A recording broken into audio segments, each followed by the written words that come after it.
Greetings, my fellow freedom-loving sovereign thinkers. Thank you for tuning to LL3 Podcast.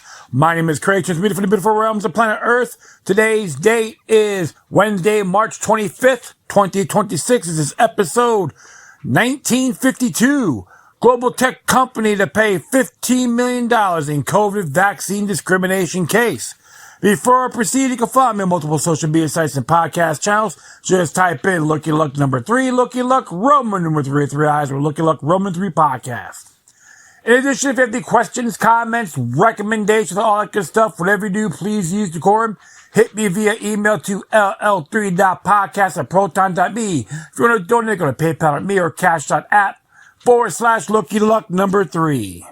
Oh, yeah. Well, I had caught my attention here with this article, and I think it's excellent when it comes to medical apartheid, you can say.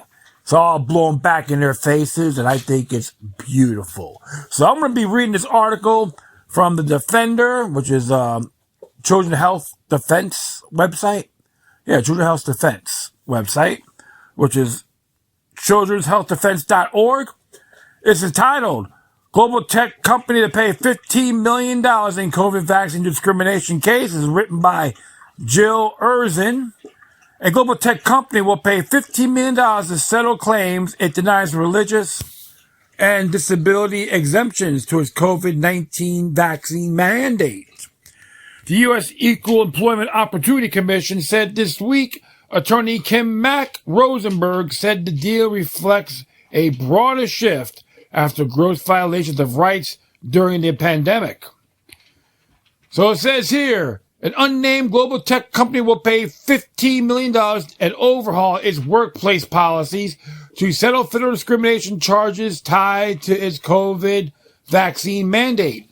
The U.S. Equal Employment Opportunity Commission, or EEOC, announced Tuesday.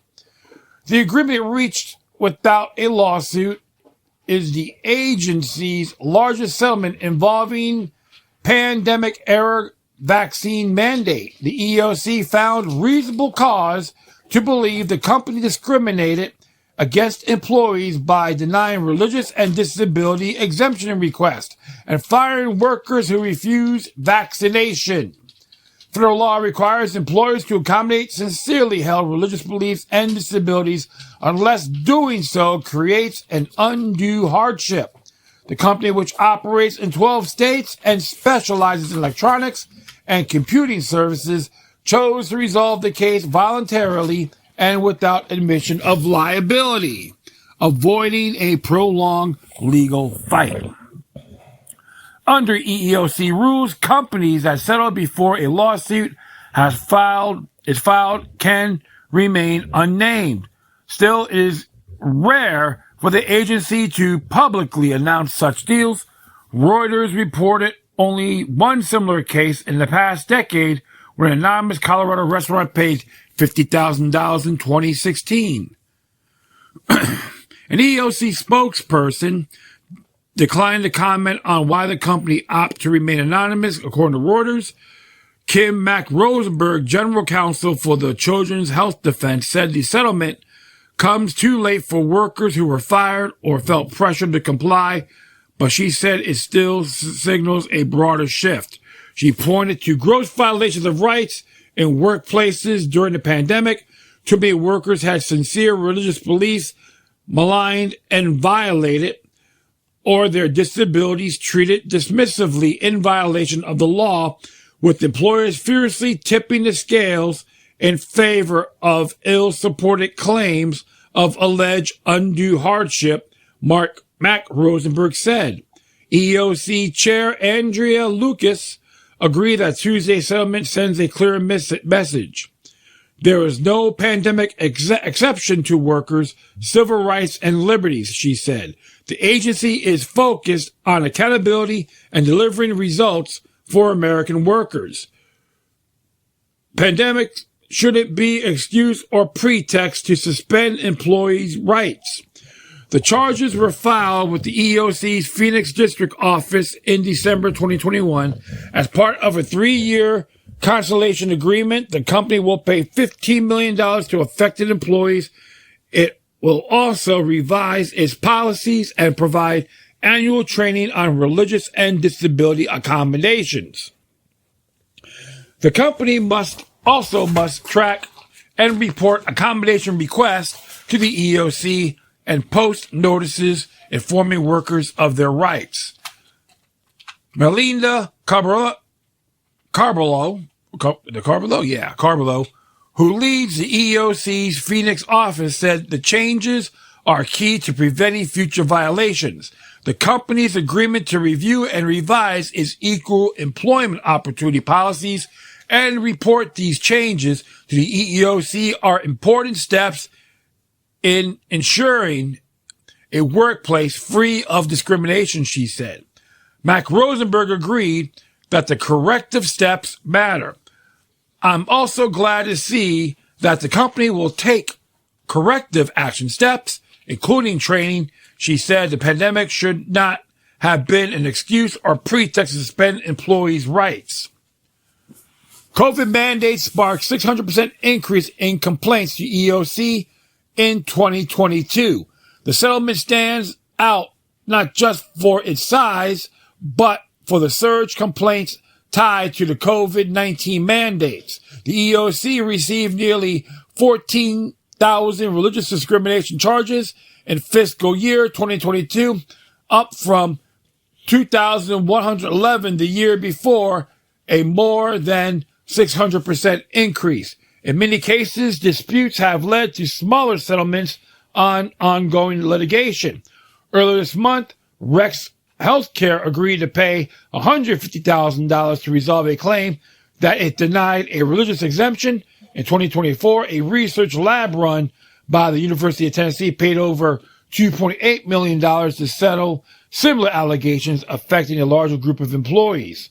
Yeah, you know, the taxpayers had to deal with that one, right? And in 2025, Mercy Health agreed to pay more than $1 million and offer restatement to workers terminated over its vaccine policy. Other cases are still playing out in court. The EEOC sued Mayo Clinic in 2025, alleging it violated federal law by denying security guards requests for a religious exemption and pressuring him to get vaccinated or lose his job. Discrimination case hinge on two federal laws, Title VII of the Civil Rights Act of 1964 and the Americans with Disabilities Act. Both require employers to provide reasonable accommodations unless doing so creates an undue hardship. When employers fail to comply, the EEOC can investigate, seek settlements, or file lawsuits. Before the latest agreement, the agency had recovered more than $4 million in COVID-19 vaccine mandate-related settlements since 2023, according to Reuters. Well, all I gotta say, good. These people got what they deserve, and it needs to keep the pressure going. That includes all the folks in other industries as well, whether they're unions or not. Because I know some of those labor organizations did belly up, and the members like say, "What the hell are you doing? Let this thing spread like fire. When you violate people's rights, you're the problem. You're the epidemic. You're detrimental to the cause." I'm glad this happened. It needs to keep up. And I know there's other cases out there too that I remember I read one article that happened in Tennessee with the Blue Cross. They had to pay $750,000 to one person. Keep it up. This is unacceptable. What they've done. And I renounced it a long time ago. No one should ever be forced to take the damn jab. Now look what's happening. It's blown back in their faces. And you know what? I think is great. Keep the pressure on, folks. The ones who got deprived from opportunity because they refuse to take that jab, stick it to them in principle. Because how many others have been deprived of opportunity because of this totalitarian agenda? That's just how I see things, and that will be it.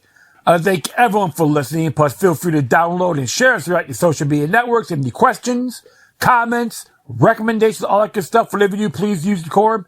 Hit me via email to ll3.podcast@proton.me. If you want to donate, go to PayPal.me or Cash on app /look3. If you want to support the Children's Health Defense.org, subscribe, donate. That'd be great. And spread the word. Once again, thank you for your time. Plus, always remember that the demoniac resistance is healthy for the soul and can liberate humanity. Till next time, take care of yourselves. Keep on spreading the love. And may your guardian spirits be with you.